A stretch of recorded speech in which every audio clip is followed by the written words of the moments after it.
18 years. I'm Solomon Serwanja. My name is Mebo Twegumiezake. And my name is Shiran Hochre. God bless you.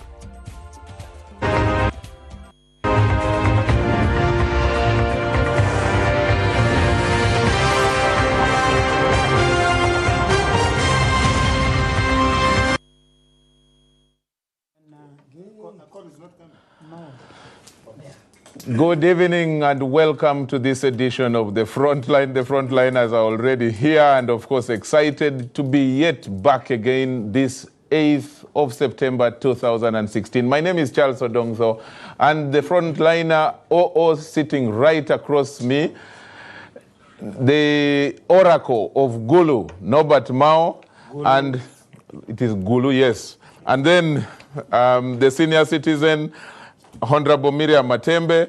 That I have not bribed, I am not bribing, and I have no intentions whatsoever of bribing anybody to support or even to vote for this bill, which First hold it right there. We are going to come to the issue. Honorable Akol, you came here on the show. You were in... None of us at that time could believe that a member of parliament could die in such a very unfortunate circumstances, in such a dingy place. But it happened. Eventually, I think many members of parliament became embarrassed. I would just want to ask myself, Honorable Call, a new member of parliament, appears now to be so familiar.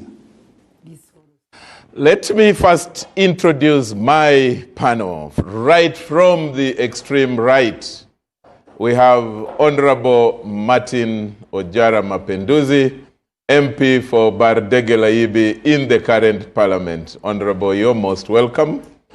Next to him, on his left, is the longest man.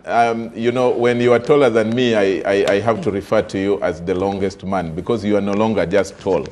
So the longest man, Alan Kasuja, Media Center boss, he is government spokesperson. You're most welcome, Alan. Thank you. It's good to see you. I will be asking you how it feels to be on the front line on NBS and not on BBC, but that's for another time. We have next to Alan, another long man, Samuel Odonga Oto. He calls himself political philosopher. He said, you are, eh? Good. Political philosopher, former MP. Then we have the man who is a frontliner.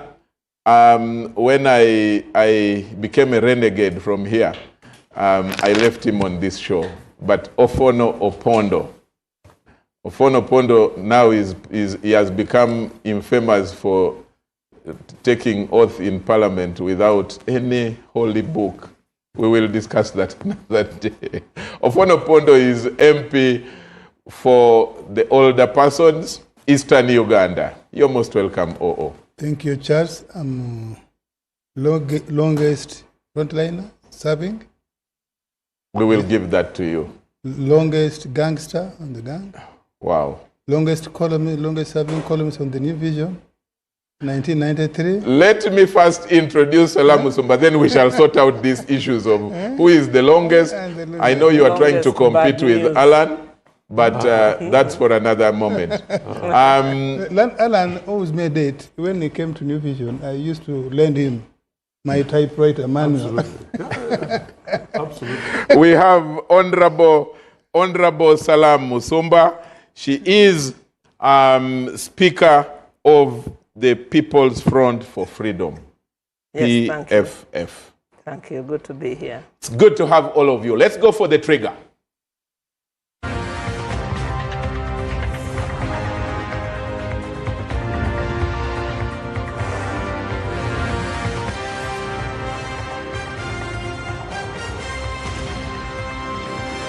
NBS Frontline.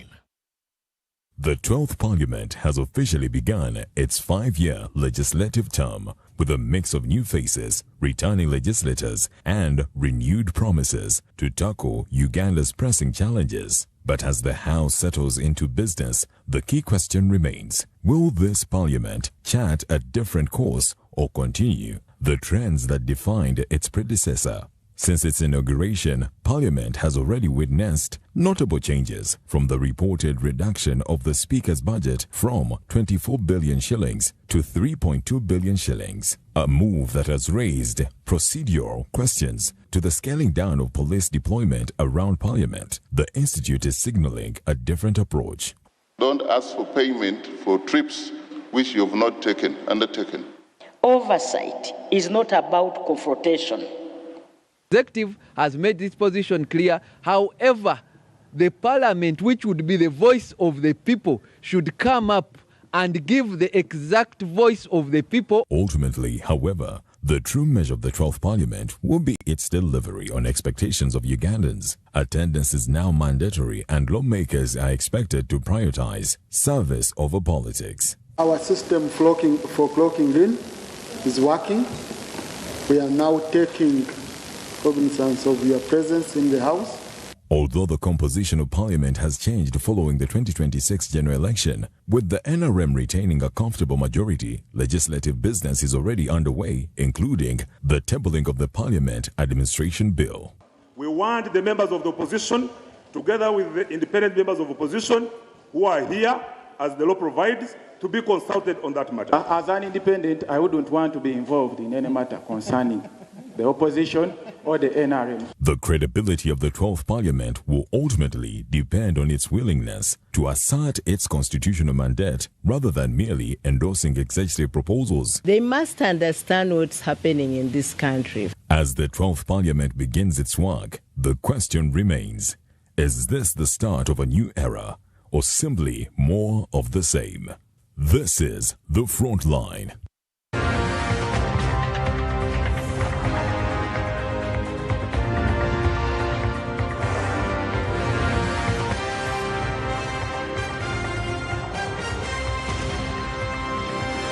NBS Frontline. Welcome back from the trigger, gentlemen and lady. Let me start just right from that last question of the trigger, Honorable Salam. You were in Parliament, and what do you see ahead?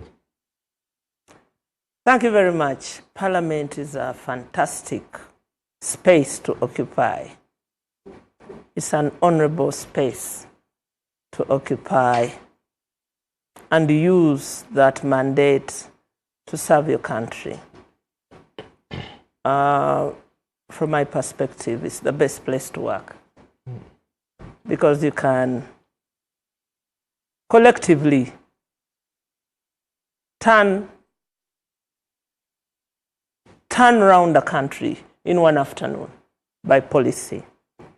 And so whoever occupies that space should understand that it's a privileged space, one of its kind, and one with immense authority, opportunity, and honor. The only one of its kind in the structure of government. And so, what do we expect? First of all, we expect that the members of Parliament will take their mandate seriously, patriotically, and that they will abide by the Constitution to make laws for the order, peace, and good governance of this country. And we will be watching them as they do their representation, their oversight, and as they appropriate.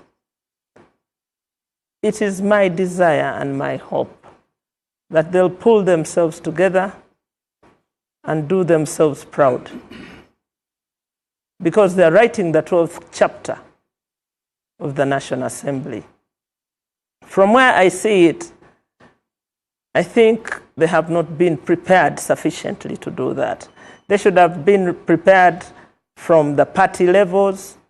Each party should have marching orders for its team, and Parliament by now should have met as a business committee. The business committee it met today. To queue, you can imagine today. It met today. And they started long ago, and they had a false start The false start was to approve a loan that they did not debate. Didn't they? They did not. Debate? They didn't even understand it. No, we debated. They debated. However, it was brought that night, so there was no. You call that debate?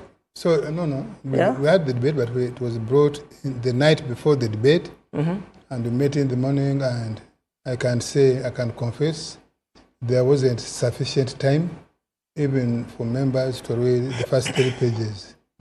But they debated nonetheless. They debated. Anyway, English is such a difficult thing. So if that passes for debate, if that passes for debate for you, I do not know, for instance, what the opposition position was. Actually, the opposition put up a spirited fight even within that short time. My memory is of a man called Masaba from Bale that said my mind. And so I think there's a kind of unreadiness. And I had hoped that the speaker would use this time to have the plenary get started from a level of comfort. If I can take from the 6th Parliament, the Honorable Wapakabulo allowed each of us 10 minutes to make our maiden speeches. 1996 to make our maiden 2001. To make our maiden speeches, so that everybody would have their 5 minutes to make of a honeymoon. No, not a honeymoon. To make your maiden speech, and for the public to be able to size you up to understand your name and what you stand for. Because the topics, you had an open check in which to write yourself. Yeah. And so I say that as missing.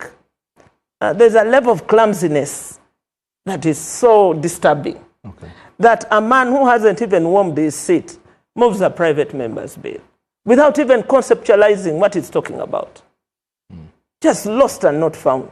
Okay. And so it is. Give us some. We are going fresh air. We are going to be coming to the details and of the eating right now. But let me first test the waters, as they say, in terms of our expectations. You are in that house. You are right inside it. As one of the members. Your own expectations. You have heard from Honorable Salam. Well, first of all, I've been in Parliament. The Parliament of Uganda since 1986, and particularly after the expanded NRC. As a writer? In many capacities. A writer and other persons, and now...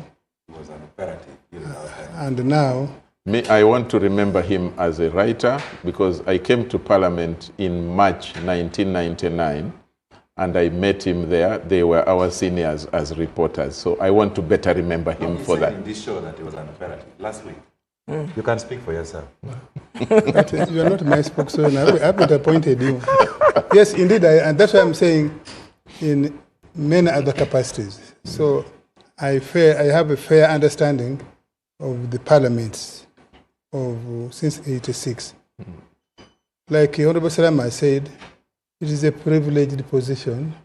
I think quite often we don't prepare the people who go to occupy.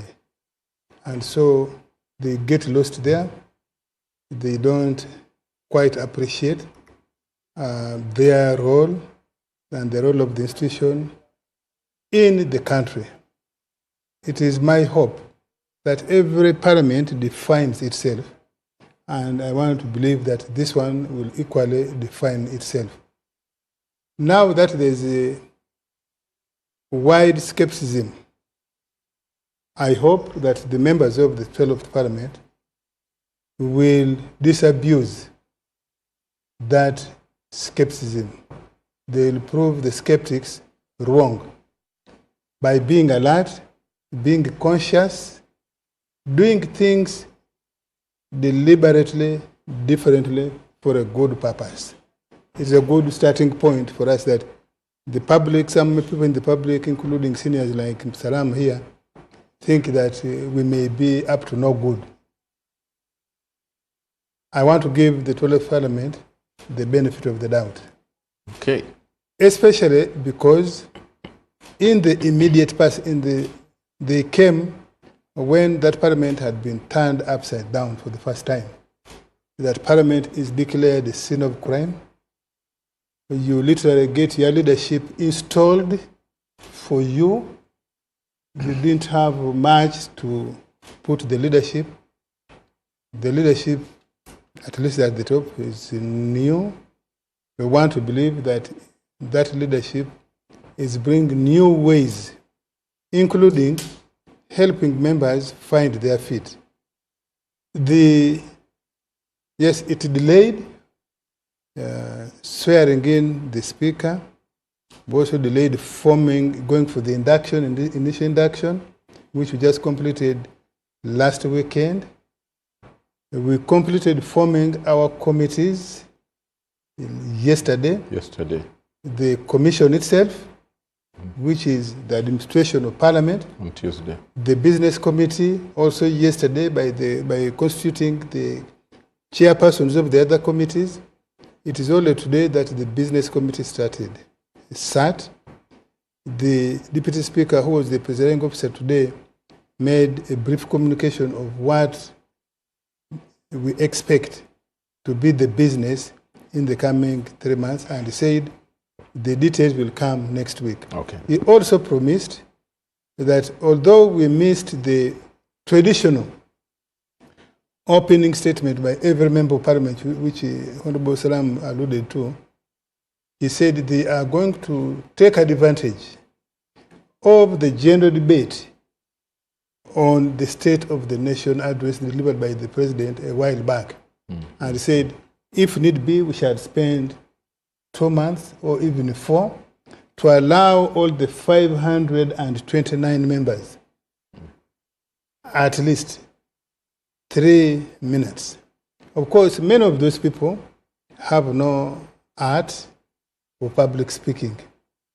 They can't summarize. Hasn't it always been like that anyway? No, is there anything new? So maybe the 3 minutes won't be like the 10 minutes of 1996 by Honorable Wapakabulo that he gave the 6th Parliament. In any case, there were much fewer.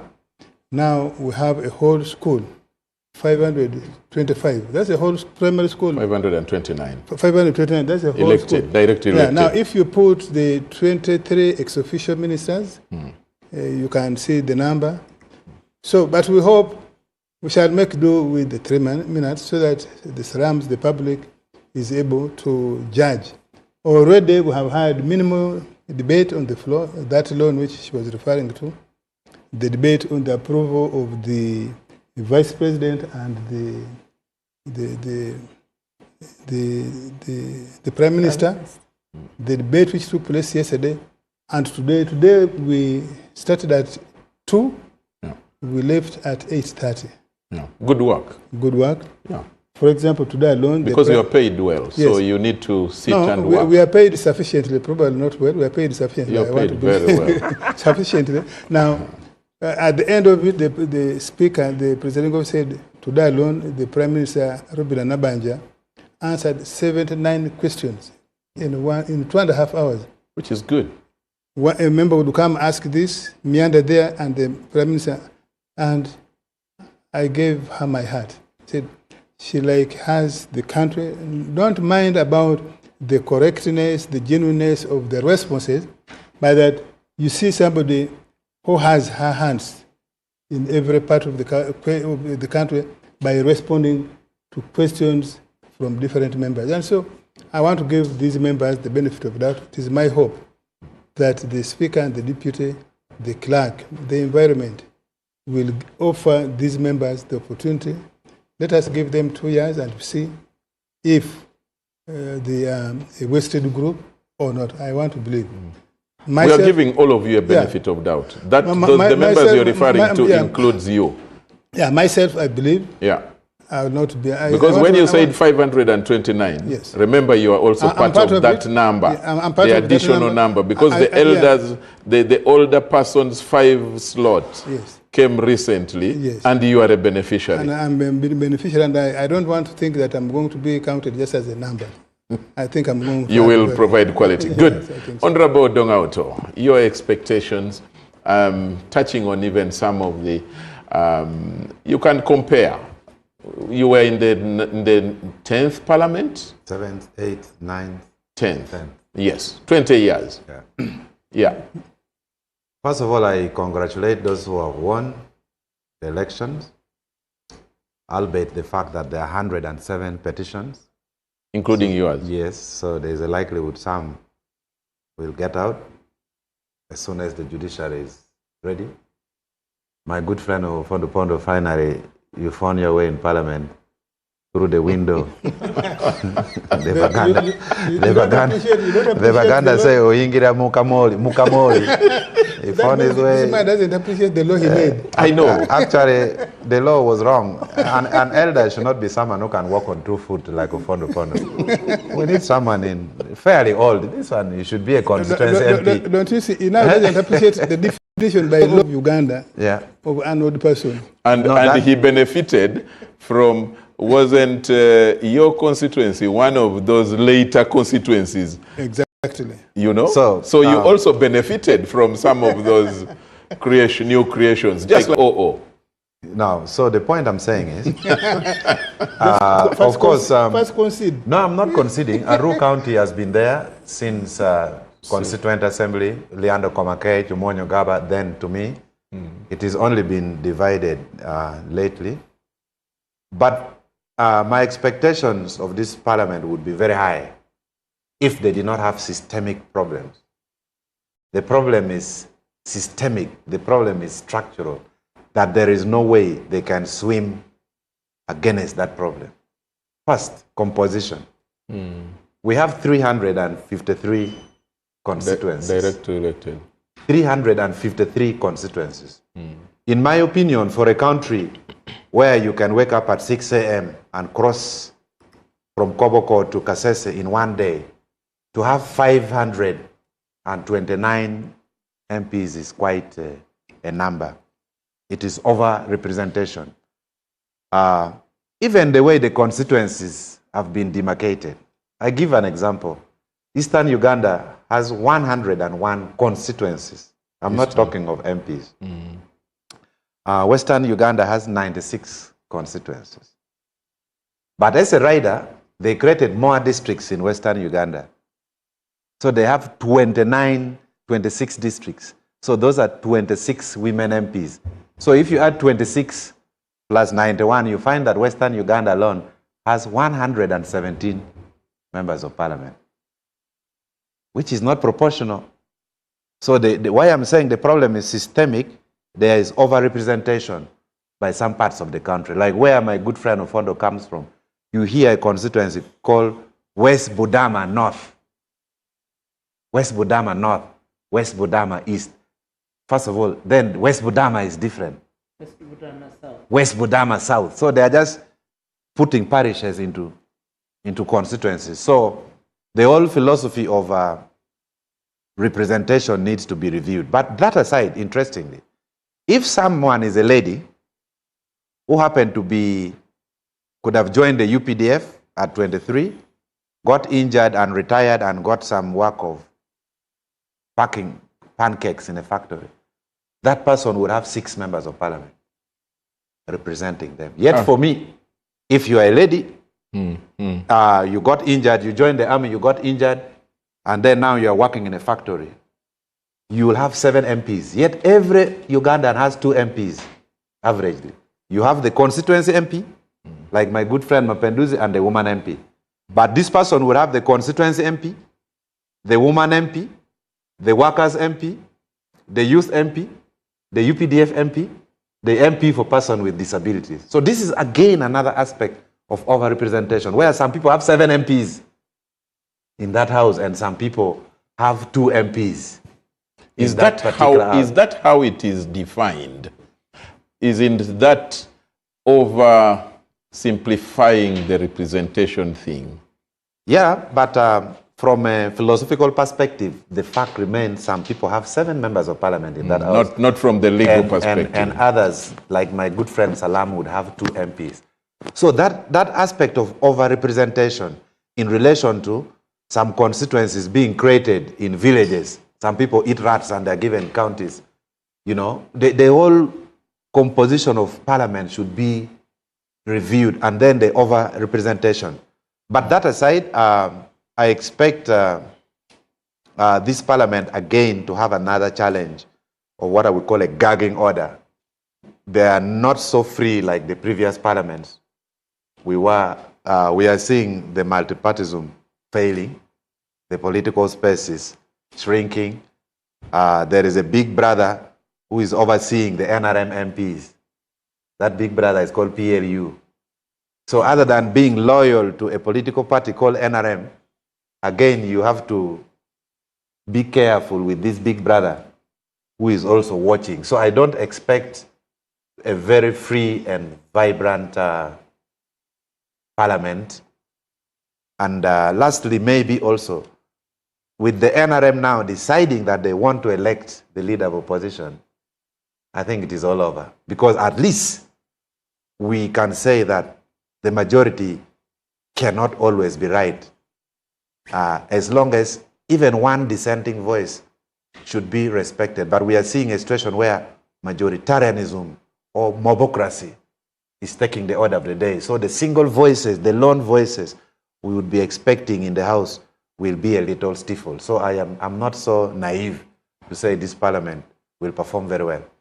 So as OO was giving a benefit of doubt for you, you are holding on to the skepticism that OO feared. Even in the first week, they're already warning him. He's already crying foul. He's saying they elected NRM, they did not elect PLU. Just the first week, before even having the first meal. But I thought PLU is not a multi-party organization. It is a it is not, group. but it is already. They now, as of today, they say they have 340 MPs. That's what they have said. That is what one of their leaders said, that they have 340.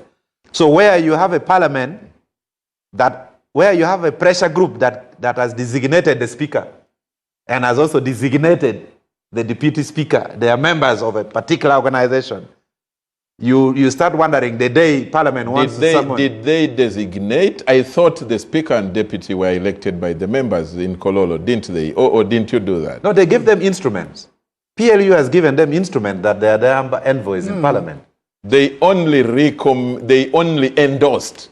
And I can endorse Odonga Oto, Charles Odongtho, from Nebi, but Odonga Oto is standing in Aru. I endorsed his candidature. That doesn't mean I'm electing him, or does it? No, before when senior members are talking, you have to listen. I was there 20 years. You have not even met 2 weeks. And you used to cover about me, so you listen. You see, during our times in parliament, you would never see Rebecca Kadaga in any partisan function. We even legislated for a meeting between the Chief Justice, the Speaker of Parliament, and the President. We were now providing for that official meeting because we wanted the independence of the institution of Parliament. Okay. But today, when you see the Speaker of Parliament saying everyone should join PLU, then you know this is a false start, dead on arrival. Okay, we will come back to test that, the veracity of that. But Alan, Odonga Oto has raised the ante, so to speak, of the skepticism. You speak for government, but you also observe the political going on. And I sit on neck of PLU. Oh, that's a good addition as a pressure group, right? Now, first tell us your own expectations. First of all, anything I think is better than the last parliament. The last parliament... As a starting point. As a starting point. It set a very low bar. You know, my goodness, what was that? And I think, fortunately for the current parliament, they don't bear the burden of the previous parliament. So there's an opportunity for them to start afresh and take things forward. And hopefully, you know, this opportunity is going to be seized and taken. My predecessor at the media center, the Honorable or talks about a crime scene. That is what we saw in the last parliament. And it was the first time. It was incredible. It was incredible. And we are watching and seeing how things proceed, and hopefully they'll end up, we shall wait and see what the logical conclusion is. But I think it's understood. Again, I don't have the experience of any of the panelists because I've never been to parliament. I've only observed it from afar. But I met you there 2 weeks ago. ago. I was doing my state duty. I was doing my day job, responding to questions at committees and things like that. But you see, you look at what is going on and you're a bit more optimistic because there is an opportunity to be seized. And I think my brother here ought to give PLU some credit where it's due. We have an opportunity. You see, first of all, the Constitution allows for freedom of association. And as a result of that, people in Parliament are allowed to associate themselves as they please. Let's not pick blind spots where it suits us. But also, there is an opportunity for us to influence each other and become better as a country. And that is the opportunity that PLU is presenting. And in Parliament, when you have the leadership of Parliament, and Parliament is where everything happens, it's where budgets are decided, it's where laws are made, you have an opportunity to positively influence this country in a positive direction. And I'm glad that the leadership of Parliament has seized the opportunity to participate and to influence others. As the Honourable Speaker has said, everybody should indeed join PLU. But I think the bigger point for me is this. We have an opportunity to redirect and to re-establish the credibility of Parliament so that people cease to see it as a den of thieves who are philandering, living off Uganda, serving themselves and not serving Ugandans. And that opportunity is being seized, and hopefully we shall have a better report at the end of this Parliament. Good.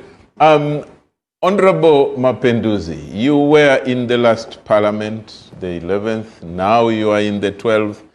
And not only in the 12th, you have just been elected as a chairperson of a very important committee on foreign affairs, right? No.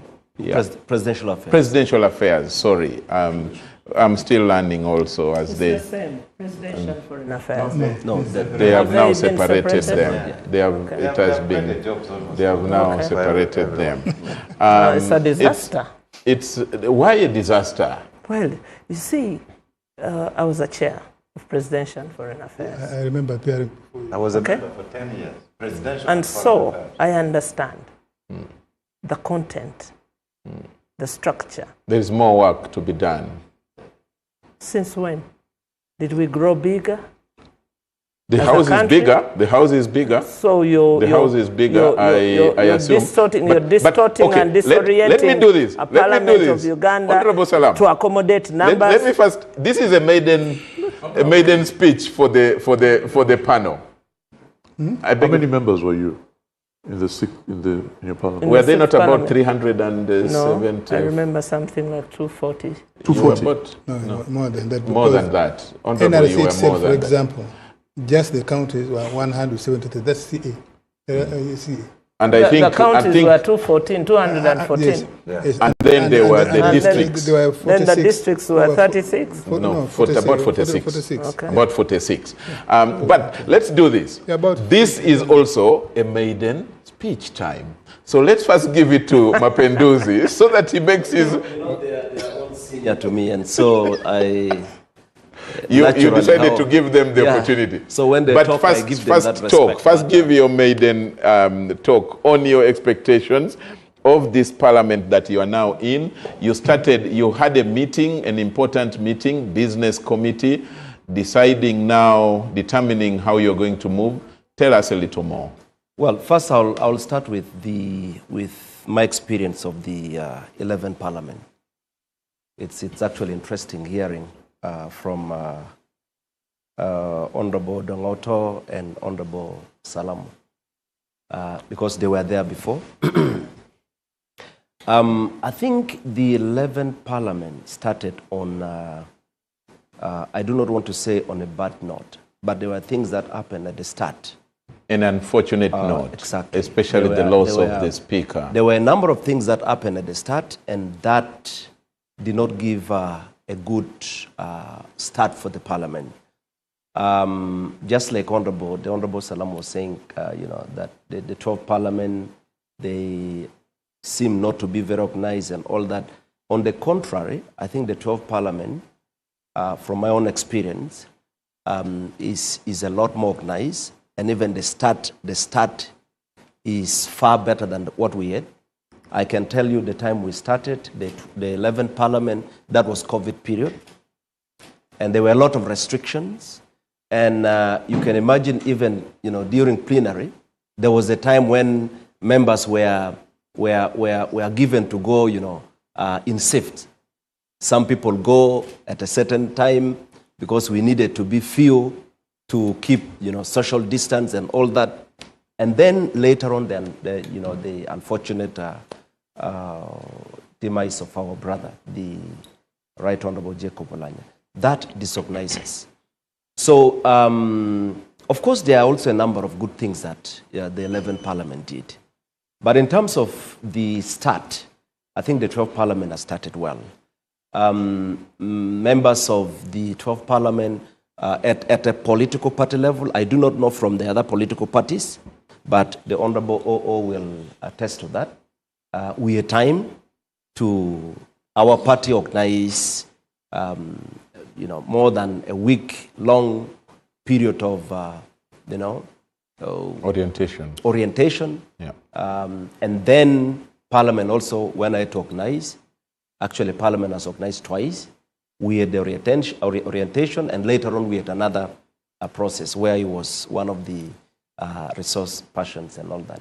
So I think the leadership of the 12th Parliament is trying everything possible to lay a good foundation for the members so that they can do better, much better than the 11th Parliament.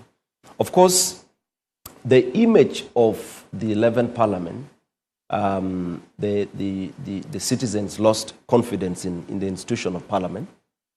And so one of the things that the leadership is doing right now is to rebuild that image, building systems internally, but also setting very clear goals for the 12th Parliament, and not just talking. You see a lot of that in action.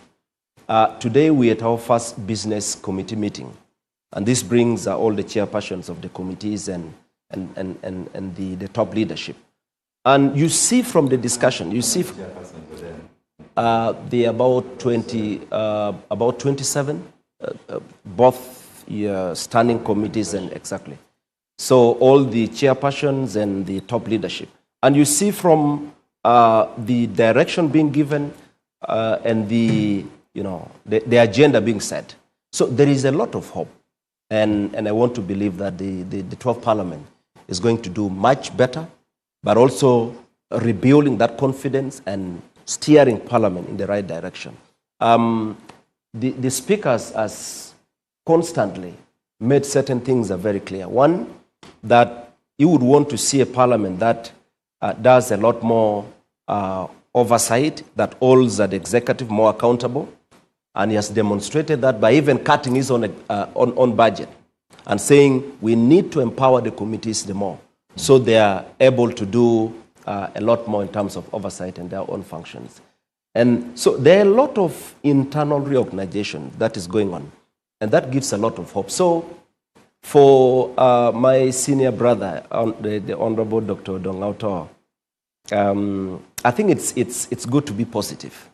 Give it time, but you also have a duty to continuously guide us. You are very experienced. You have been in Parliament for 20 years, so you have a duty. We worked with him for long, Exactly. We were in FDC. We were planning how to overthrow this government. People can change life. And you never told me goodbye when you were leaving. Well, that we can discuss. That we can discuss later. First of all, did he tell UPC goodbye? No, I fled FDC because I knew the house was going to fall, but I did not want it to fall on me. If I may ask, did you have time to have a discussion with Honorable Salam to find out when she would leave and all that? Because She's now in another political party. But don't allow these two young men to... No. Please, if you'll allow me to just finish. You know what I was about to say. It's okay. And the NRM is not to blame for all this. There is some kind of impression being created, and I would like to, just like the Honorable, Alan put it. Can I just do this? Can I interrupt you a little? Let's go for a break right now. Oh, thank you. And when we come back, the time for the maiden presentations are over. I'll start right from the impression being created, and then we come round. But let's go for a break.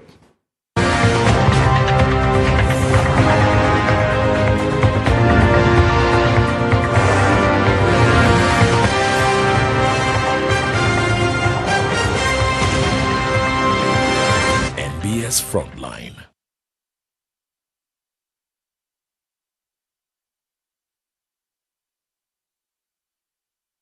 Every morning. Always. Can I have a light, please? What is this? Castor Light, the best testing light. Try it. Try it, try it, try it. Da, da, da, da.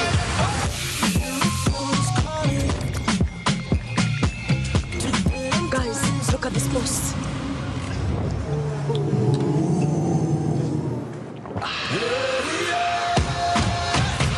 Nothing hits like extra cold. Castle Light. Try it.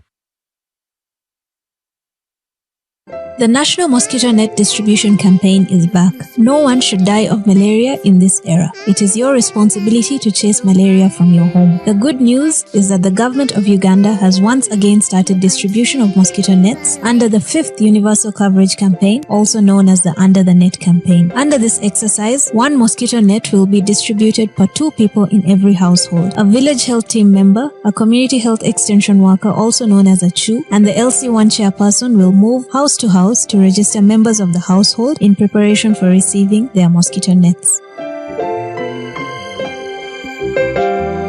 Do not lie back. Ensure that you register all your household members to receive a mosquito net. On the distribution date, move to your distribution point and receive your net. Mosquito nets protect you and your family members from infectious mosquito bites that lead to malaria. Ensure that you receive the net, hang the net, and sleep under the net every night.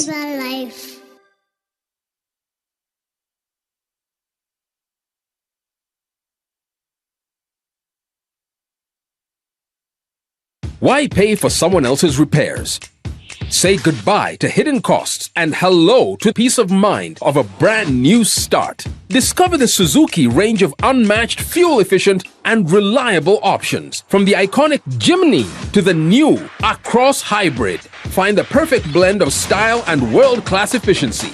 Upgrade today and enjoy 1 year of free fuel and comprehensive insurance, plus 2 years of free service and a 3-year warranty. Trade in your current car or choose financing to start driving as you pay installments.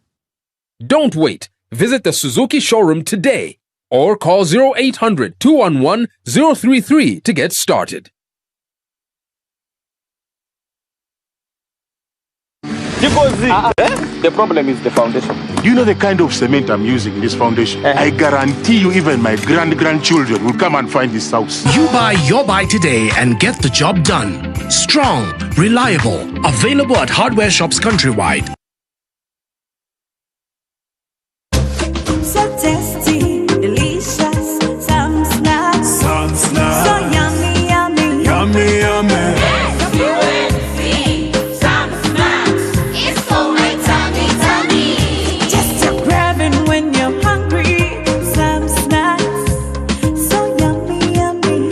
Boy and girl, come here, so Uncle Son's got you. May have some snacks for you, your man, papa, your granny and your picnic. Well, if I kind of snacks for you, come pick anything you want.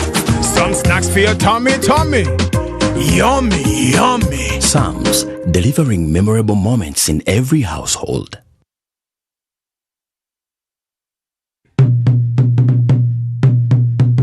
This is not just a run. This is a movement with purpose.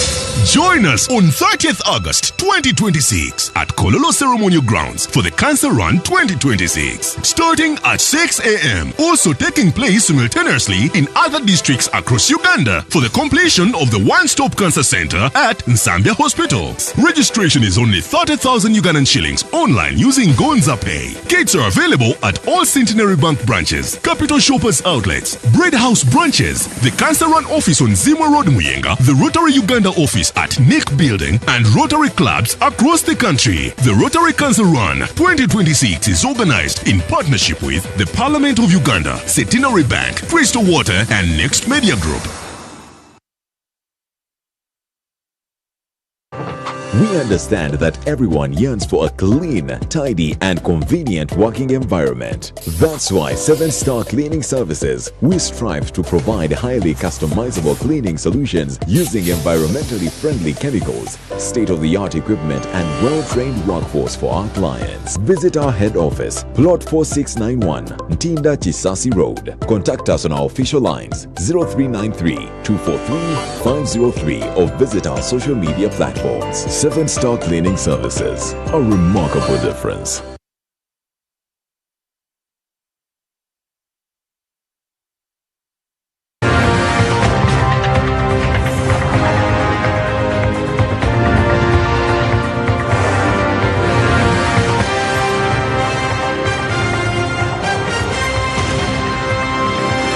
NBS Frontline.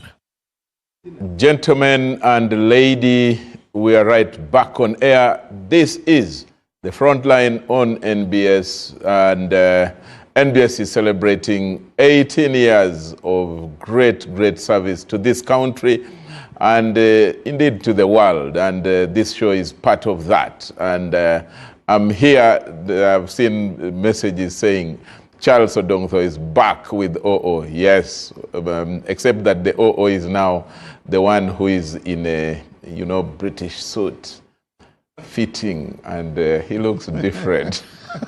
No, I'm also going for because of the Parliament pays well, not because of the years only. Just remember, I was a government spokesperson, so I was paid. Which you left for Alan. But before we went for the break, I'd interrupted. Ladies and gentlemen, now that we are in the part where feel free to chip in, and respectfully, of course, if you think that you want to chip in some thoughts to a member who is holding the floor, feel free. Let's have an engaging discussion. But before we went for the break, Honorable Mapenduzi had said there is an impression being created. First, just two things. Yeah. Before I talk about the impression, I think for those who would have doubts and begin to think the 12th Parliament is likely to just be the same, I think when you meet the new leader of Parliament, the Speaker, the Right Honourable OO, there are many OOs here now. When you interact with him and you see and you feel that someone who has come with a completely different mindset and determined to change the story. And for me, it's good he has probably learned a lot from the experiences we have had. And I also want to believe that he's very mindful of the kind of sentiment, what Ugandans think about Parliament. I think that is very good for him, because then that should guide him and his deputy in trying to shape the kind of direction the 12th Parliament will take. But the impression I was talking about is, stems from what the Honorable Dr. Odongtho tried to insinuate, and I'm happy he touched on as a member of the top organ of PLU. I would love to find time, and unfortunately I coordinate the PLU in Acholi sub-region. So the Honorable Donga being someone from Acholi sub-region, I would really love to find time with you. Sit and take you through what PLU stands for, and you will definitely appreciate, because you see, first, it's not a political party. It is an organization legally registered that aspires to have a country where people are, accountable, especially those in positions of responsibility, but also promoting patriotism. We need to love our country. We need to serve our people and make Ugandans get, the best out of, And so when you see PLU putting, mounting pressure, it's not just, it's not about putting somebody or dictating. PLU has a duty to mount pressure on everyone holding positions of responsibility, so that wherever you sit, you are doing that on behalf of Ugandans and you have a duty to be accountable to them. And so I do not want us to mistake the Speaker of Parliament for associating. I think it's good that he associates with the PLU. It's a referee. The Speaker of Parliament should be neutral. The Speaker of Parliament is an umpire in a game. Is an umpire in a game where there is opposition and then there is the ruling party. Now, if the Speaker of Parliament turns out to be the chief mobilizer of one of the sides, like we have the World Cup in the next few minutes, Morocco is playing France. So if the referee now is even putting on a France jersey and advising the Moroccans that why don't you join us, then do we really have a game? I think you are just to respond to this very briefly, and I will allow you to. I think what you are saying amounts to saying that the Speaker of Parliament should not have a belief in anything. First, he needs to. He believes in what PLU stands for. He associates with the organization, and I think it's not wrong to associate.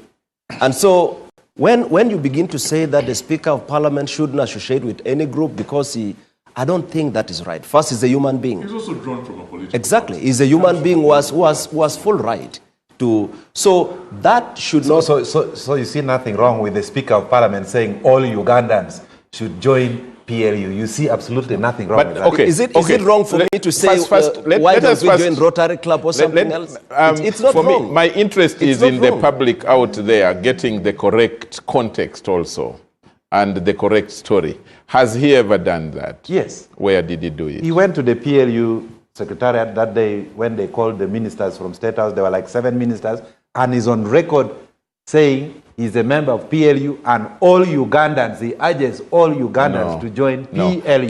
Can I give a clarification? Yes. What he said was that this organization is fighting corruption and is interested in promoting patriotism, and that if these are the values that it espouses, then all Ugandans should join it. Is that saying that come and join? Yes. English-wise? Yes. Okay, fine, if you understood it and that by the way. way, If you understood it that way, fine, Honorable Salam. But that is what was. Why are you paraphrasing? Why are you paraphrasing? But let me. wanted to interject. But so what? First wait. What about the basement? If fighting corruption, everyone should join. What about taking people to the basement? But so what if you say come and join? What about that? Okay. But so what if you say that? Let Alan and Odonga. Let's first listen to If we go this way with the Odonga, then I will come to Odonga and we Salam. may not have a good discussion. We shall descend into shouting much. But from a historical point of view, let's just go back to 86, 89. In that NRC, which is like this parliament now, we had hardcore people who had come from the bush with guns. Yes. And you remember, some people said they were up to no good. Didn't they deliver the first 10 years and delivered a new constitution, which was a new democratic dispensation? True. Don't mind the vulgarization that has taken place since then. They delivered. In that NRC, we had those historical members who were paying allegiance to being historical members. Then in that area, in that place, we had the UPM, the Bilandisaris, the Wapakabulus, and others. Then we had the remnants of UPC people. You remember, Oboto was in exile. Everybody, and Oboto was calling shots from Zambia. Yeah.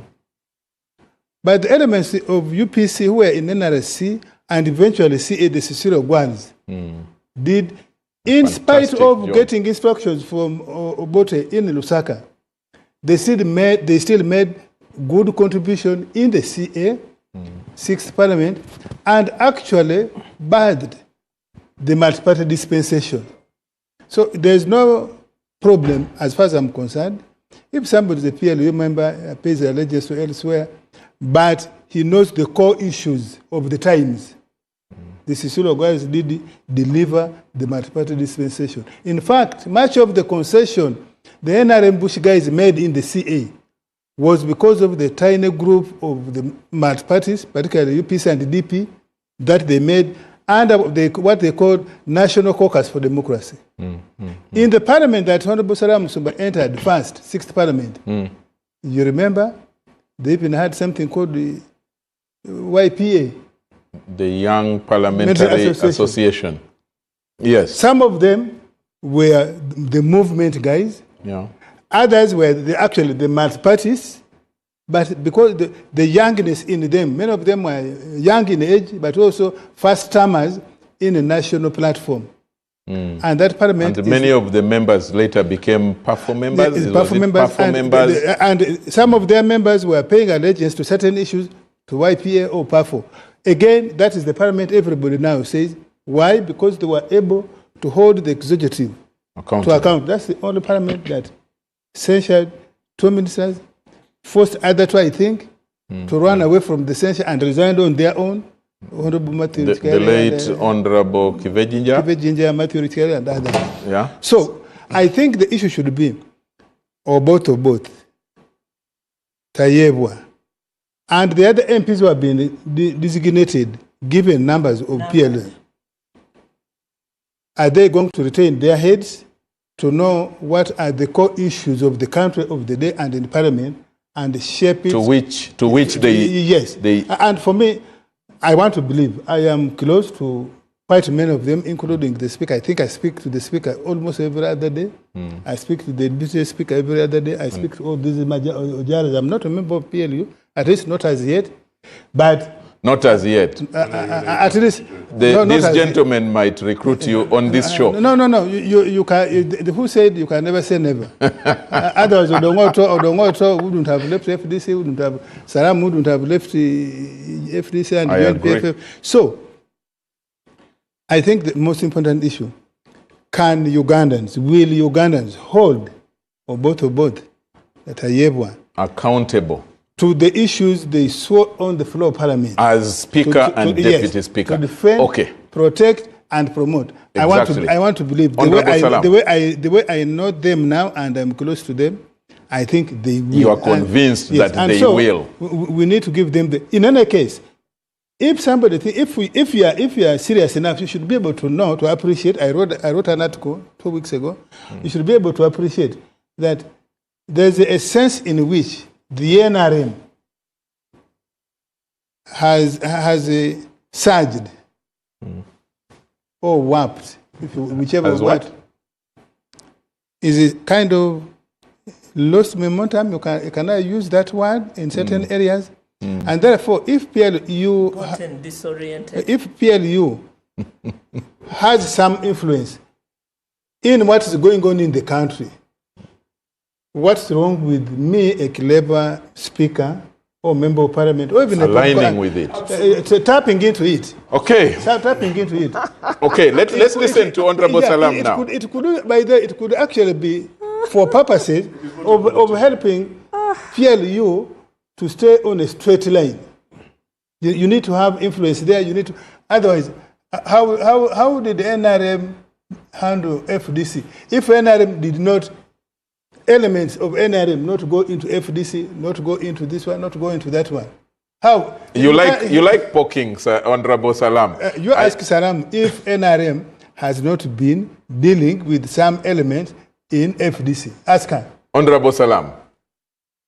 You want to start from that point or the point that you wanted to make earlier? I'll tell you something.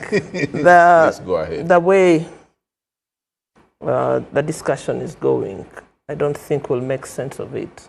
We can have that discussion. Redirect it. Because the evidence is all over. Okay. Okay. So, what we are dealing with really, I had hoped and prayed that this new effort at multi-party dispensation, guys like these ones on this panel would anchor it as a pillar of democracy and nourish it in the polities where they've been. Okay?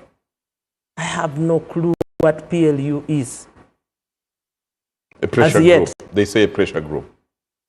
You can call it a pressure group, but I see it as the youth wing of NRM. Of NRM, like the youth wing of UPC was. Which OO was a member of. Yes.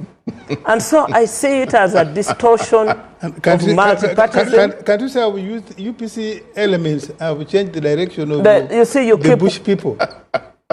And you have infected them so well that they have no clue of their ideological orientation. No clue. Because I was a member of the movement. And Were I was you in the youth wing of the movement? No, I was nothing. I was just a You member were just of a parliament. cadre. I was a member of parliament that subscribed and believed in the ideology of the movement as it was. And individual merit. And individual merit found me meritorious. Okay? And that's why I was elected member of parliament for Black County South. So, as an individual, I was meriting the worthiness of my people to be their voice. And I've not let them down. What I see here is an infection. A political infection, organizationally, into multipartyism. Because where do you draw your mandate from in the multi-party set of things? Be honest.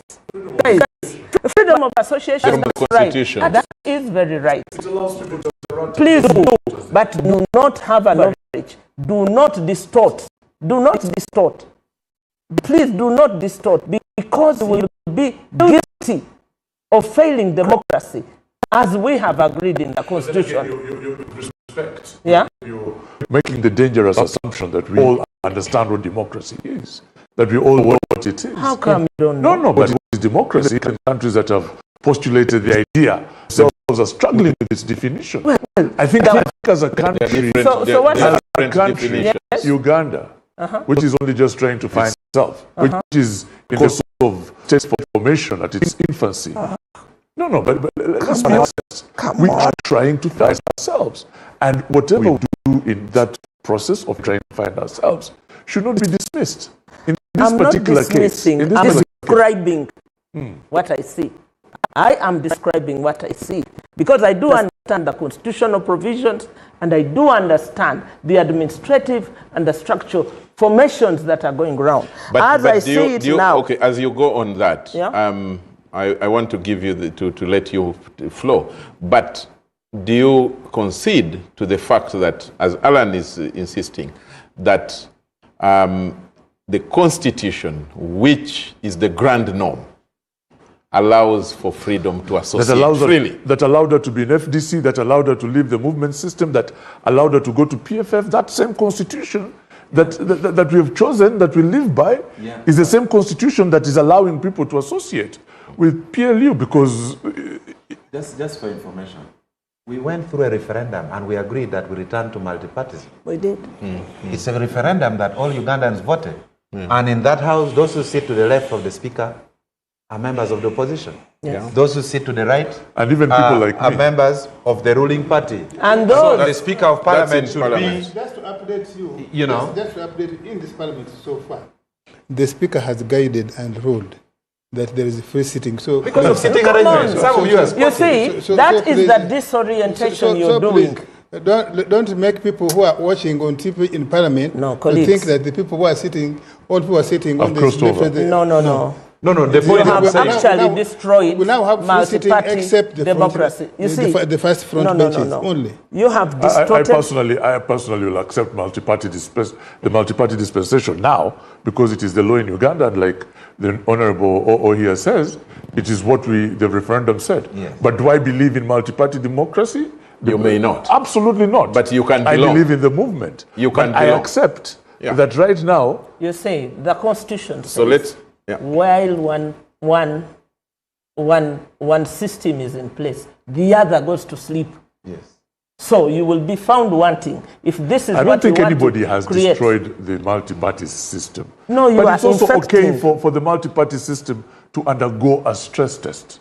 It is fine to be tested and to find out whether or not it's fit for purpose. So Okay. Let her finish her point. So what we see here, and I see the recruitment of very many English narratives of what is obtaining. What I see is that, as he was describing that NRM has surged, is that NRM has been hijacked. NRM has been hijacked? Yes. By PLU. And it is seeking to subvert it as a political entity. That's interpretive. And does that affect, in your view, or do you fear that could weaken Parliament? Do you think that will? It does. Like said, says he is hopeful It does. and optimistic that You see, they will. If PLU wants to transform the NRM, they are well suited to do so.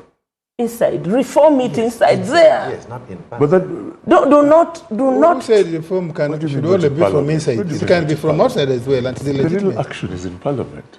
The real political work is in Parliament. Where is the convergence? At the point of convergence, which group has a higher balance? If NRM goes asleep and becomes stupid, certainly they cannot blame any other force for outbalancing for pushing them to improve. I'll tell you this. And in that article I wrote, I said, for example, you as a UPC man, let him pass. You know what happened to UPC. UPC man. just for example, you know very well that when NRM came and was consolidating, there were people who had been in UPM who tried to do the kicking. And because NRM was now the stronger, it subsumed UPM. I remember in 2003, Honorable Bidansari, and I think to a less extent, Honorable Chikeire, remained like the lone voice who were making a case for UPM. So, if NRM becomes weakened, they cannot plead when the PLU principles consumes it. And actual organizational capacity takes them over. Okay. Just like there are elements of UPC who came into NRM, some with an infertile hope that they can influence NRM, then they got consumed. Some of the people from FDC also came. They thought they can consume or can even change the direction of. You have heard Honorable Robert Ma, for example, believing that by joining the NRM government, he can have a leeway to change the direction of NRM. Now, it should be NRM cannot blame anybody if it gets swallowed up. Okay. And my view is, for now, we shall be alert as NRM people so that we are not swallowed up. Okay. Well, the people that got elected were NRMs. They were not PLUs. At least on paper. And I don't think they have said they are PLU. They were not. You were elected as NRM. But you don't mind to freely associate. NRM PLU is not a political party. Yeah. I'm not even mistaking it. No. I am understanding you so well, and I understand your plot very, very well. But let me guide this. Let me guide you this way. Charles, can I put it this Lady and gentlemen, can I just say this? Whatever you're saying, direct it towards the performance of Parliament and how you see it, its future. That whether it is PLU that you're complaining about, or NRM, or UPC, or People's Forum for Freedom, whatever it is, FDC, let me know, for the sake of the public out there, does that fear cause any skepticism towards the performance and potential of the current 12th parliament. That's for me what I want to come out. Odonga Oto. You see, there are two factors that we should not be bullied to accept, especially by Fondo Pondo, to my immediate left, by Alan, massive Alan, to my immediate right.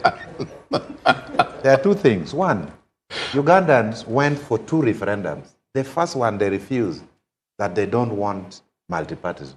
In 2001. That the other side was led by Ambassador Ochegere then. I remember I was arrested. It is 2000. 2000. I was arrested at the university.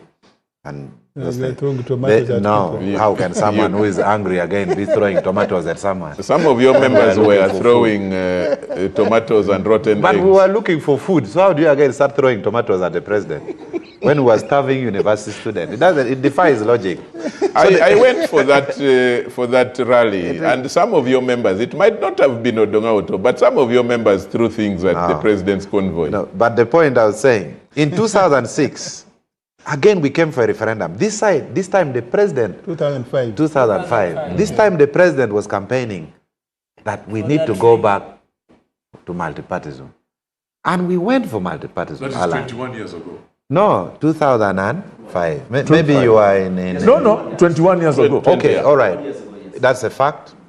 So, Ugandans decided. Now, if we are seeing that this multipartism does not work, then we may have to petition the Electoral Commission. And we go back to a referendum and probably get back to the movement system. Can I just say... But the second thing, still on PLU, because we now have a scarecrow on top of Parliament. Even some of these members here, like Ufondo Pondo and Mapenduzi, if you talk anyhow, you know what PLU can do on you. Even after this show. Just at the gate here. So there is a big brother. What can they do? Well, that's what I think. There is a monster. You know, yeah, I'm not speaking for anyone. You see, when young children refuse to drink milk, you find an ugly-looking relative who would shout, "Arr!" Then they will immediately pick the glass of milk and drink. It's for the good of the child. Because Ufondo Pondo was last week saying they voted for NRM, not PLU. Yeah. Today, there is a change. But he has just said it again. But just to appreciate what Alan states, freedom of association is allowed. I'm free to join any organization. But our constitution, I think under Article 211, says, unless you're going to amend the constitution, says the UPDF shall be a professional non-partisan entity. Now, the leader of PLU is a serving soldier. He's also a special presidential advisor. Yeah, he's also a special presidential advisor. Yeah. So we may have to do a constitutional amendment and get to a system. We are not disagreeing. Alan, just let me build this point. We are not disagreeing with PLU. I have personally praised Jerome Wozi for the roads in Kampala City. You have? Yeah. I have done it on this show. I'm very excited. Right. Even I just crossed from Bukoto. Yeah, that road has been tarmac. Yeah. We have been moving in it for 15 years. Potholes. On account of what? I don't know. But that is a good thing. On account of corruption. what? Most of the thieves are now scared of PLU. Absolutely. We know where the credit is. But we are saying, you may need a constitutional amendment to allow soldiers involve themselves in partisan issues. Can I just pick up what you said here? The one that talks about, the article that talks about the UPDF, of course, is from 208 to 210. 211 is Uganda Police Force. Just a clarification. Thank you. Just to make this point, yes, 21 years ago in a country like Uganda, with a very young population, is extremely, it's not a very good place to base your argument, I would say. The reason being that right now you have a critical mass of young people who feel left out because they are seeing politicians accumulating wealth primitively. They are seeing people blatantly showcasing wealth without explaining where they got their wealth. As if there is no government. They have been taken, they feel like they have no stake in this country. As if there is no government. And the reason for that, so when you see PLU coming in and you see people, you see the interventions we've seen recently, they are in response to calls by many young people who are basically saying, we need to change. And there is no better place to improve, actually. There's no better place to improve or to change than Parliament, where the business of government actually happens. Good. This is where legislation happens. This is where budgets are allocated. This is where big, important decisions are taken. This is where the constitution is amended. The parliament can get rid of the president. So you have a very important arm of government that has also suffered a credibility deficit and requires major surgery. How do you do that? You infuse another people who are responsive to the cries of the public, who are saying that we need to see change. And it is from there they just that the voted PLU no is change. spawned. So in my They just view, voted no change. in my view, it is a response to the failures of NRM. Systemic Of 40 failures. years. That's political. That's a difference. That's It those has are been political 40 statements. years. Let's not. I need to. Let's remain factual. I need to first bring in Mapenduzi at this point. Let's remain factual. The fact of the matter The is, fact is 40 years. there is a need for an change. indictment and that on the change, 40 years record. nobody prescribes where that change will come from. At the moment, it is being advanced by PLU. Okay. Honorable Mapenduzi, you were itching. I saw you itching to cut in, and I wanted to bring you in at that point. But I want us to go back to the. You see where I come from. In our village, you don't interrupt elders when they talk. But I get tempted a lot to. But let me say this, just as you guided on this discussion. I think the bottom line is, if we are talking about the 12th Parliament, number one, we shouldn't have any bias mind on whether the leadership of Parliament, and here I mean the Speaker and the Deputy Speaker, they belong to PLU, they associate with PLU, and then you begin to imagine that probably they are not going to. The question is, do they know their job? Are they going to execute the way it's expected? And I think it's not right to make judgment now, because I think someone like the Right Honorable Both is not just coming, is not just jumping from somewhere into leadership. He has built his own track record. We know him, all right? He's a lawyer. He has served in different capacities. He has demonstrated some level of, and so the expectation is that the 12th Parliament would ride on some of those experiences, but also learning from where the 11th Parliament has been. So we should all hope for the best. But the other thing that, and I'm not going to, again, I will respect what the Honorable Salamu and Honorable Dongoto are saying, because there is what you think, and there is what you hear, and it's not wrong to say, to express what you think. But to some of us who are part of that parliament, we, just like the other put it, this evening, parliament ended at around 8:30. Yeah. And for the first time, the Prime Minister answered 79 questions. And you would see, and not just only the Prime Minister, even the ministers, you would see their level of, responsiveness, and you see how the ministers are in the field, how they are taking actions. And so there is a completely new chapter that has been opened. And we need to build on that. Okay. And so it's important that we need to encourage, but also caution whoever is in those positions that, look, this is how Ugandans have been frustrated, and this is what they expect. And so we need to keep on that and build better. But just one point. There is what we call conflict of interest, which is provided for in our rules of procedure in Parliament. That members of Parliament should not conduct themselves in such a manner with external institutions that bring conflict of interest. I wanted us to address our mind on the Speaker's role with PLU vis-a-vis that rule of procedure, because does the rule, Odomoto, you are a lawyer. Yeah. Does the rule override the constitutional provision that we agreed to of freedom of expression and association? Charles, let me answer this, because I don't think that question will help. Honorable Dongoto has his own way of understanding what PLU is, and you are not going to change that. You'll explain today, next weekend.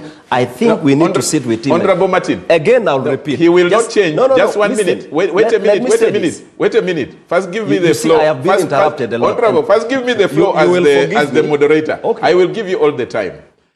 Honorable Dongauto may not change his perception of PLU or NRM or any organization. But for the sake of this show, he deserves at least to make people know better, legally or politically or otherwise, that this is what my line of thinking is, isn't it? You see, there are people who will refuse to understand, even when they... No, and let me put it like this. We have been clear that PLU is not a political party. We have also been clear that the right honorable Oboth has a right to belong to any association, any pressure group. Even a golf club. That does not interfere with his work as Speaker of Parliament. Okay. So I don't see that component of conflict of interest, where it's coming from. I don't see it. Okay. All right? Otherwise, you'd have to pull out of charges and golf clubs and other associations. So supposing next time Parliament wants to summon PLU, and then Oboth as what? For whatever reasons. To summon them in what For whatever capacity? reasons. Honorable Dongoto has cited here that Oh. the Right Honorable Rebecca Kadaga excused herself from directly participating, particularly in the meetings of the Central Executive Committee of the NRM while she was Speaker. That was not the point of law. She did an administrative out of her own. And remember, out of Commonwealth tradition. Yes, but remember, thank you. But remember, she attended all. Yes. There were those meetings that were important. National Executive Committee. She attended and participated in all. She was even a member of SEC, wasn't she? Yes. She was receiving all the minutes. When SEC decides, for example, we are going for elections, she would campaign for NRM. She would campaign her heart out for NRM. Okay, good clarification. She would participate in the National Delegates Conference of NRM. So that was not a point of law. Okay, let's go for a break. Oboth and Tayebwa can similarly, if they choose to do so on their own and say no, UPLO, and that one, I think we should leave it to them. Okay, to go back let's to go for a break, gentlemen and lady. Because of ABCD. When we come back, Honorable Dongaoto and the gentleman and lady here, we will then touch on It was not a gentleman. the gentleman and the lady. I said the gentleman and lady here. But let's go for a break and then we come back and we will move on with the discussion. Thank you very much.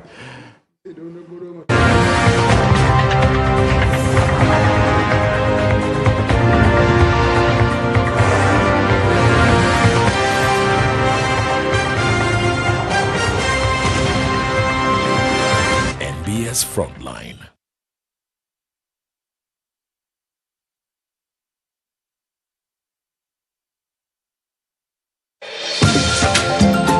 For 18 years, we have been there when history was made, when Uganda celebrated, when the nation mourned, when questions needed answers, and when the truth mattered the most. We have gone where the story is, bringing you the moments that shape our nation live.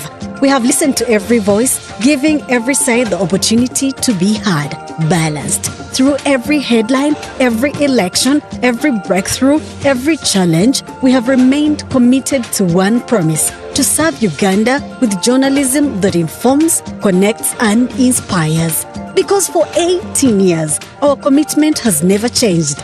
Live, balanced, always. Thank you for making us part of your story. As we celebrate 18 years, we renew our promise to you to keep showing up, to keep asking the hard questions, to keep telling Uganda's story with integrity. NBS Television, 18 years. Live, balanced, always. NBS.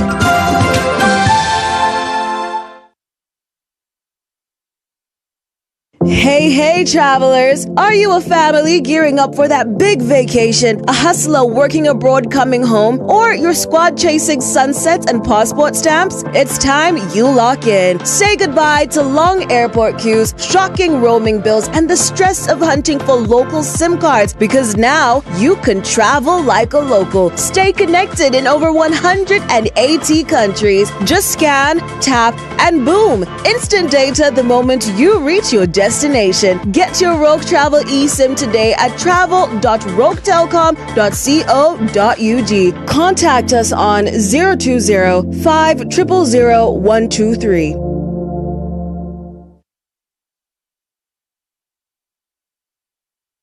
The Electoral Commission informs all Ugandan citizens that the compilation of the Village LC1 Council Register and the Village Women's Council Register is taking place from the 6th to the 10th of July 2026, every day from 7 a.m. to 6 p.m. If you are a Ugandan citizen at least 18 years old and ordinarily resident in your village, visit your designated registration center and register in person. Registration is free of charge. Carry your national ID, national identification number, or national ID application number. Register today and take part in choosing your leaders at the grassroots level. Electoral Commission for regular, free, and fair elections and referenda.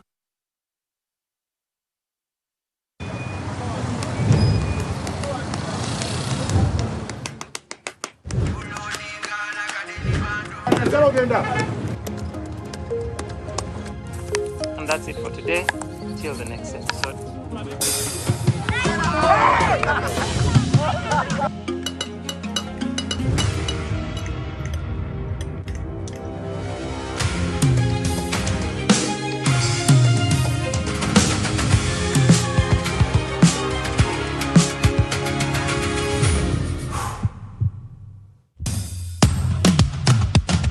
Dinga like a daily bando, like a daily bando, like a daily bando. Omuliro nguwulira muli mu mutima kukankana like drums. Kalakata, kalakata, elendongo ya kusabula. Mikono juu, free of fire, free of fire, free of fire.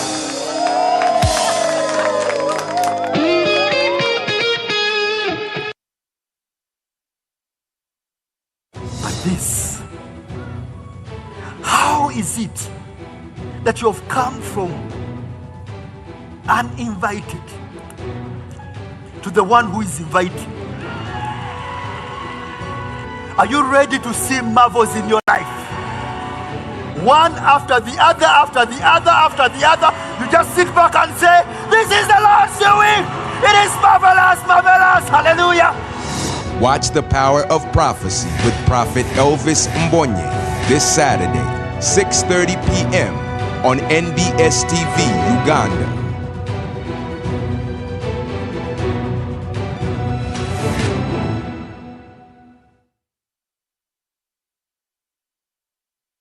Across Uganda, the parish development model is paving the way for prosperity, helping families transform their lives through strategic farming practices, like the 4-acre model. In our Chibaro of 1996, we said first acre, put coffee. Second acre, fruits. The third acre, you put pasture for dairy cows. The fourth acre, for food, cassava. The good thing is that now cassava is also becoming a very good cash product. But at least for food. Then, mind you, the backyard. You put poultry for eggs, you put piggery. I'm in a 1-acre plot of land. In this 1 acre, Your Excellency, I practice this banana plantation. I also practice coffee. I also have dairy, Your Excellency. Every month, Your Excellency, I get 500,000 from these bunches. The 7 activities we recommended, they have a big global demand. We have 10,000 Nile tilapia fish and 10,000 African catfish. And when we sell our 10,000 tilapia, we get in one harvest 20 million shillings. Fruits, especially capuchon, which is cold, can do very high value crops like apples. And then finally, those who are near the wetlands, like the ones in Bukit who are wasting the wetlands, they should do fish farming, not in the center of the swamp, but at the edge of the swamp. From coffee farms to fish ponds, the 4-acre model is empowering Ugandans to transform their lives. The parish development model is your pathway to wealth creation. This message is brought to you by the Ministry of ICT and National Guidance.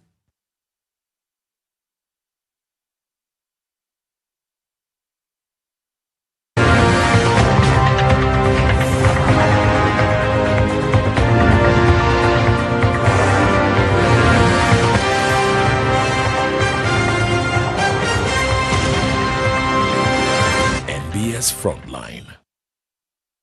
Ladies and gentlemen, we are back on air. This is the Frontline on NBS, this 9th of July 2026. My name is Charles Odongtho, and NBS is celebrating 18 years on air here, and this is a special edition of the Frontline. And I'm with Honorable Mapenduzi Ojara, MP for Laibi, Bardege Laibi Ngulu.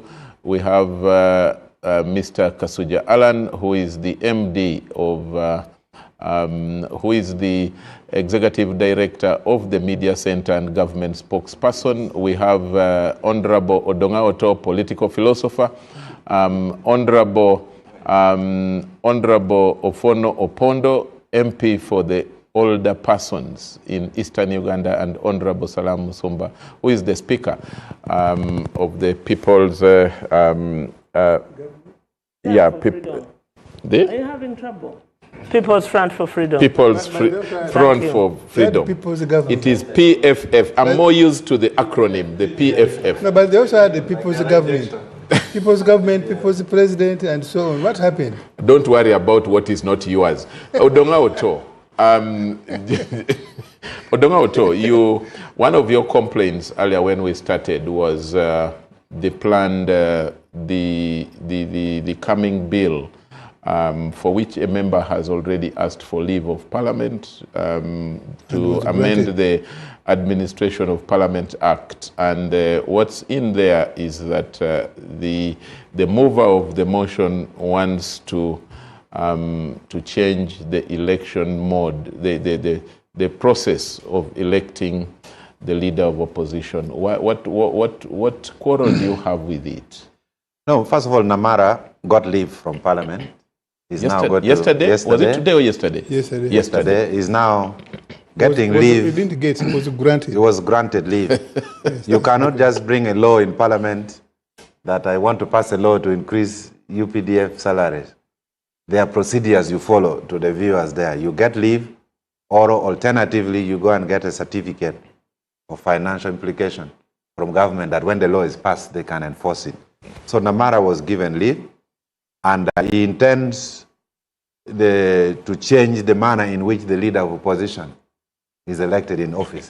Yeah. I spent a lot of time researching about that. I met this MP. He's called Honorable Richard, the one who replaced Honorable Edward Sekandi. Richard Lumo. No, not Lumo.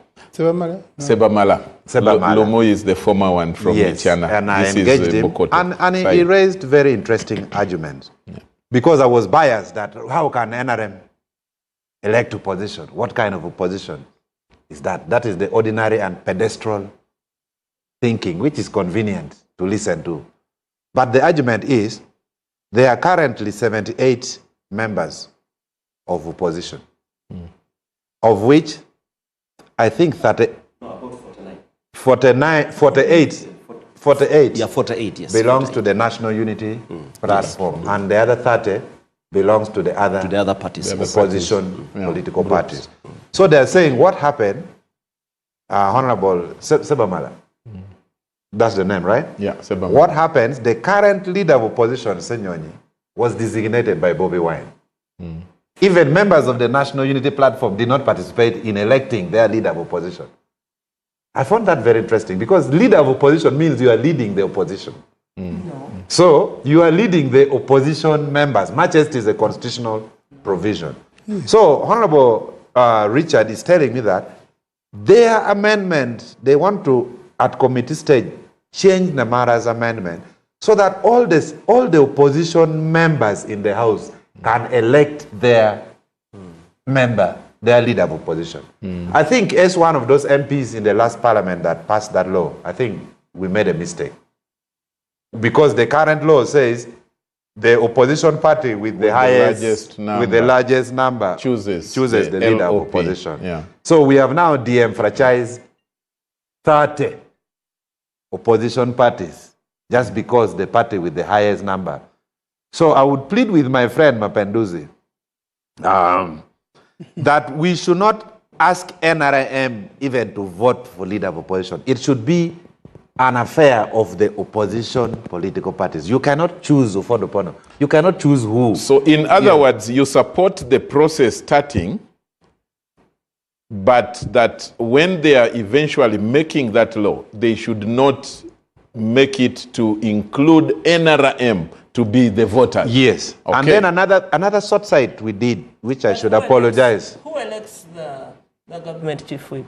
I will get to that. Let me just develop this point. But another short side we did. Supposing DP has 15 MPs and National Unity Platform has 15 MPs. It means the current drafting of the law is wrong. We will not be able to elect the leader of opposition. There would be no... There will be a stalemate. Yeah. Yes. So that amendment can be accepted to the extent... But if the members are electing, who told you that automatically all the members of the DP will elect for their member? Who told you that? Because you have said correctly initially that the members of the opposition should come together and elect their chair or their leader in parliament. Then when you subject it to a discussion where they are the entire number, it can go either way. Yeah, it can go either way. You know, when they... It can even, in fact, it can even go, it means that it can even go to a member of the opposition with the smallest number, as long as he or she is popular amongst the... You see, the challenge with the law, just in a second, which the Ufodoponos are bringing, they are even defining who an opposition member is. But where did you get that from? When the member is pretending that is still speculation. No, they are defining they are defining who a member of opposition is. Law. I thought a member of opposition is the one who is elected by the voters to be a member of the opposition, the one who attains lesser votes. But they are now defining a member of opposition to be anyone who contested against the NRM. It means even they are saying independent members of parliament are now members of opposition. That is the definition. Yes, I'm privy to that. Okay. Well, first of all, because now we have few minutes. I will summarize mine in those few minutes. First of all, let me respond to the question. The NRM... We are soon going on Afro-Mobile, so you the government. It is its policies enunciated by the president that runs the government of Uganda. Any other groups, pressure group or otherwise, can support that effort. But the government of Uganda today is the NRM government, led by none other than Yoweri Museveni, elected on 15th January, sworn in on 12th of May. That's one. Now, two, this bill by the proposal by Dennis is that all opposition people elected as opposition parties in parliament should all participate in determining who their leader should be. If you spoke to Seba Mala, and that's what he told you, that's accurate. What the proposal, why Namara is seeking leave, why he sought and which was granted. Now, our expectation, according to the rules of procedure of the House, that Namara now will go and hold a wider consultation, including with the First Parliamentary Council, who are in charge of helping members draft. If that bill, that proposal, when it becomes law, will have a charge on the consolidated fund or not, he will have to look to obtain certificate financial implication, which he must attach to the bill when he's going to present it for the first reading in Parliament. That's now when the bill will undergo surgery in the committee, first of all, but also on the floor of the House. And I think public hearing. Yes. So it will depend on the balance of forces. Okay. So certainly it is a proposal. And I think Namara is free to add anything he wants. What's important is what is the outcome after all that process. Okay. But the point really is, if like now we have 6 opposition parties in parliament, while NOP has the biggest number, the biggest single number, the other small parties added together are having 30. And one of the things Namara raised yesterday was that, for example, while NOP purports to be the leader of opposition, there are seats in parliament, leadership positions in parliament. For example, all accountability committees. Yeah, the 4. Yes, are chaired by the opposition. The opposition. Opposition chief whip, and so on and so others. In this particular case, first of all, nobody knows whether it is Chagulanyi or it is she's called the lady acting now. Oh. Acting as president. Lina Zedriga. Zedriga. Yeah. It appears from the people who are drafting this that Honorable Senyonyi was appointed by one person, probably through telephone consultation and so on and so forth.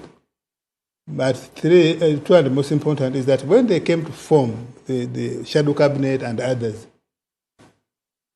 all the important, this is the complaint in parliament now, all the important positions in the opposition docket, all have gone to. For example, there is no other political party in opposition which has been given to chair a committee. The opposition, no people are the ones who have taken all the shadow cabinet apart from probably one. Now, why should the NRM be concerned? I think that's a legitimate question to ask. And our response is, which I raised in parliament yesterday, I said, look, you opposition people, you participate and actually determine who the vice president is. How? Because it is the whole house. When the president appoints nominates the VP and the law is the prime minister. The law is those names of the vice president and the prime minister must be debated by the entire house and actually a vote taken, because the law says the vice president must vote, and if she gets more than 50% of members present and voting, that's when she becomes. I thought it is simple majority. No, that's simple majority. That's the simple majority of members present and voting. Meaning, if members of parliament are 300 in the house that day, you must get at least 151. Yes.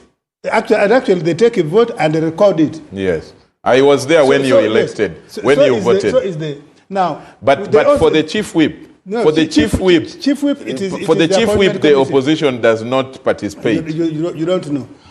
Chief whip is a cabinet minister. Okay. He's appointed as a cabinet minister. Okay? And opposition, including the leader of opposition, actually the leader of opposition is automatically a member of the appointment committee. Yes, that's true. They're vetting. That's and true. And also, there are other opposition members of parliament who are members of the appointment committee, and therefore they participate in the vetting of all ministers. And fair enough. Then we say, fair enough. If you participate in vetting and approving our ministers and the vice president and the prime minister, you also get money from the consolidated fund. The money in the office of the law, the money in the office of the chief opposition whip, the money in their committees. So we should also participate in yours. Participate in holding you accountable. Okay, fair enough. That's one way to fair enough. And so, from the principle, unless of course the ruling party has mischief, which somebody must demonstrate, must prove. I need each of your colleagues to have a say at least before we go to we cross to Afro Mobile. Honorable Salam Musomba, given this discussion between Odongaoto and the clarifications of Honorable Fono-Pondo, your take? Well, on that proposed very big amendment. There's a very big conceptual misfortune. Conceptual misfortune? A conceptual misfortune. Wow. That we face as a country. And that can't be cured on a panel like this. Because to synthesize what the alternative government offers is where you come from to get the leader of opposition. The leader of opposition is the government in waiting, and it must be provided by one party. One. Where's that principle? That is the practice in the Commonwealth. You check anywhere. Are you saying the practice of the Commonwealth? You spoke and the Honorable Salam did not interrupt you. Because this is what we follow. You better be pretty copycats. Honorable Ofono. Because that's what obtains. Honorable Ofono, your friend Salam is speaking. Give her time. You say the political trespass that's happening in Parliament must be cured as such. Because you see, you have just gone zonked. You do not understand parliamentary practice at all. You talk like villagers from Malanda, you talk like anything. This is sophisticated leadership structure. He is from there. And I'm so disappointed. Because you see, let me tell you. The Commonwealth practice, I'm disabusing that one. You see, this country is only degenerating further. Okay. Because it can't even hold itself. The bad will that is injected within all these proposals, give it time, it will show up. So Honorable Salam Musumba is sticking to the practice of the Commonwealth. Yes. Honorable Alan. Why don't you just say honorable as well, so you can fit in? That title, first leave it for them. First leave it for them. But Alan, do you think Salam Musumba at this point is that her position is the one we should hold on to? Absolutely not. Or for you think that, it should be opened up to the discussion and let it be debated? Absolutely not. And I say this with a lot of respect. I think, number one, Uganda needs to create its own system of rule that works for it. I think the idea that we are going to grab Westminster style of politics and translocate it to a country like Uganda and import this idea it might be part of our political problem. Okay. That might be the reason why, hold on, before you move on. Yeah. That might be the reason why we have political issues. Because we have a completely dysfunctional, not fit for purpose political system imposed on us. So the question, what we ought to be doing... We made this constitution ourselves. Nobody imposed nothing on us. It is okay for us to review the constitution. Then let's go on and do that. But the constitution has one major characteristic. You do not infect a constitution. Can I just land my point respectfully? Yeah. I think the most important and critical point for me is to even interrogate the idea of opposition. Which opposition? Are we talking conservative and labor? Do we understand the history of conservative and labor politics that we have photocopied and imposed on ourselves? Then amend the constitution. Shouldn't we be focused? Because at the time, when the Labour Party and Conservative parties were created, there were contradictions because people who made money were employing laborers had problems and they wanted to challenge their employers. Here's my point. Yeah. It is okay for us to have an introspection and to interrogate our politics. Honorable Mapenduzi, let's have the last word before we cross over to Afro-Mobile. Three quick things. Yes, on the proposed amendment. On the proposed amendment. Honorable Namara has the right to introduce a private member bill. He has been granted leave. Because it is in the law and in the just rules. One step. There are many other steps left. Yeah. And for me, I'm very interested in the other steps coming. The moment he has tabled the bill, it will go to committee stage. And that's when different stakeholders will be involved. And that's when we will also...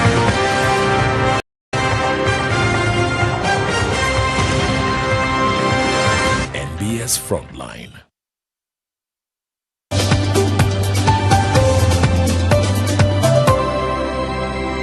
NBS is always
One major one, which was a proposed change, that from the last parliament, we need to give more time to and capacity to the committees, because most work of parliament, and you know this better than many of us here, most work of parliament is done by the committees.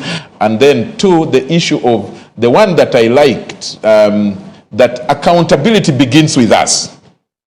And as a journalist, when I followed Parliament, there has, you know, when Parliament puts pressure on MDAs to account, the question then by most people, most Ugandans is, what about you? Do you account effectively as Parliament? And you get a lot of money from us as well, from the Consolidated Fund. And so I wanted your comment on that. Do you think that is something that is good for our ears, or you think that it's not going to take off? Well, we cannot have proclamations by the Speaker just like that. These are structured decisions that must be taken. If he's interested, let him ask for an audit, an administrative audit, a legal audit of that entity. But he's the head of the institution. He's both the legislative and administrative head. He knows nothing yet, okay? He has a team, technical. That is the team that needs to be audited. Okay? The entire infrastructure needs to be audited to give it a fresh breath of air. Fresh start. Okay? But these ad hoc things, pronouncements to play to the... Okay, 1 minute each. They don't work. Come on, we know better than that. You have heard what Honorable Salam is saying. The intent, when expressed publicly, at least gives us hope. For example, the fact that he said he has directed that 23.9 billion, which was originally in the office of the Speaker as a donation, should be moved back to the Commission for distribution by the Commission to the committees for committee work. I don't think he can walk back that since he has made it. I want to believe. How will we know? I want to believe that the business. How will we know? No, I want. He actually emphasized that today. It does not need emphasis. It needs real action. No. And if you know how organizations work, until that happens, I believe the money is now with the Commission. Once the Commission sits on Monday, I'm told so. They won't sit on Monday. We shall know because they will come and communicate on the floor. Okay. Secondly, I agree with you, and personally, I have told the Speaker that we must have an audit of Parliament, the money, and the administration. All these rumors that people brought to ministers, I don't know, MPs brought their wives, and we must audit, including the ongoing audit or investigation. MPs should not hear as rumors. I don't know who is being investigated. Yeah. No, we must have our committee. Okay. May probably select committee even to have that investigation.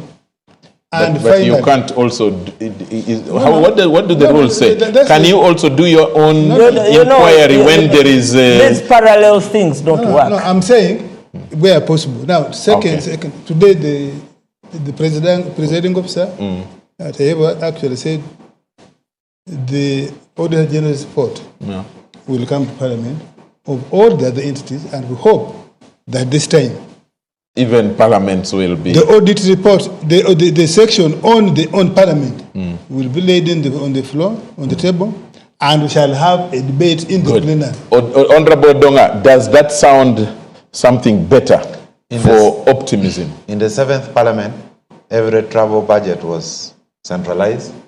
If you have a travel, you go to the clerk Tandikpire, he signs, and you go to the Speaker, he approves, and you go. Immediately after that, during Kadaga's tenure, they gave the budget to the committee chairperson. Okay. I was a chairperson, and I had my budget, and I would determine where. But then during the last Parliament, I heard that the money for the committees was spent by the office of the Speaker. So we hope that this time you empower the committees. I don't want you to be a chairperson. Even committees are not tamper-proof. Just one thing. You see? The transparency, you know what they do? Namasuba is in Wakiso. Namasuba near Freedom City. So when there is a meeting in Kampala, the allowance is 130 for MPs. When the meeting is in Namasuba, that is Wakiso, the allowance is 500,000. So okay, Honorable Mapenduzi, 30 seconds, and then Honorable Mapenduzi, on that optimism. I think I have, right from the start, and I'll repeat myself, there is a lot of hope. Unlike what the Honorable Salamo said, the Speaker is the political head of the institution of Parliament. And so he has to provide direction. Yes. And he has made it clear that this is the direction the 12th Parliament is going to pursue, and we have to stick to that. Yeah. And it's not wrong. Okay. And we cannot say he does not know. He's the leader, and he should provide direction. Thank you. Alan, last one. I think Parliament is being scrutinized more than ever. More than ever it has ever been before. And I think people are watching to see what happens. And I'm optimistic. Good. I'm optimistic that things are going to work out in this Parliament, because again, last Parliament was a complete and utter embarrassment. We as the media center are willing to work with Parliament to make sure that the credibility deficit is addressed decisively. Thank you very much, gentlemen and lady. Honorable Mapenduzi, Alan, Honorable Odongaoto, Honorable Fonopondo, and Honorable Salam Musumba. Thank you very much. It has been a good evening, and God bless you. Good night. Thank you. Asante sana. Thank you, sir. We might flush to the west if we get into a fight with Iran. Well, the latest escalation highlights and underscores how vulnerable the U.S. military bases are in the region. Well, the U.S. forces actually are deployed in Bahrain, Qatar, Kuwait, UAE, Saudi Arabia, Iraq, Jordan, and Syria, and potentially leaving the U.S. military bases within the range of Iranian missiles and drones. Well, now with the latest round of tit-for-tat strikes and counter-strikes, well, between Tehran and Washington, the main question remains to be answered is whether, well, the escalation will end here, or whether the two sides are preparing for a new round of escalation and military operations. For now, actually all eyes are on the next move from both sides. Well, a Tehran region official spoke to the program earlier and was adamant Washington's military bases were never really about providing security for the Middle East. We are already back to the war, and the back and forth attacks would be occurring for the next few days. The Americans are thinking that they have the control over the region, so they didn't expect to have to suffer such damages from the Iranian side. It was admitted by President Trump and many other officials that they thought that the war